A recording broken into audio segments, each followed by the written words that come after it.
kasi talagang puro karne at hindi puro harina. Kaya Yeah. ito pa lang talaga masasabi Juice. na rin talaga. Tapos yung mga Yellow, hindi naman yung taba. Ito pa white. rin kung gaano ka-juicy at Salt. tender yung chicken nila. Grabe, sobrang nasulit ko talaga. Vinegar. Vinegar. Ako sa Boracay, kakain ng kakain.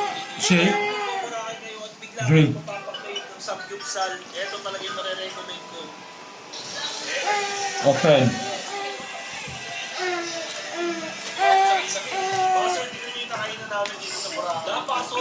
Ato ta mga on gabi eh. Medyo nasa looban nga lang yung pwesto nila. Pero madali nyo lang kumahan. Malapit lang siya sa La Carmela or sa boundary ng Station 2 and Station 3. Yeah. Yung presyo lang din niya yung mga samgyupsalan sa Manila. Cup. Pero dito may hotdog pang Susunod kasama. na. Hindi mo akakalain nasa Yeah, Boracay salt. kasi hindi presyo pang turista. Ang nagustuhan din namin dito Yeah. ay hindi kayo magpipusok pagkatapos kumain. Pero yung nagustuhan na din namin niya ay Kape, yung sibong. meatballs nila. Hindi pa kami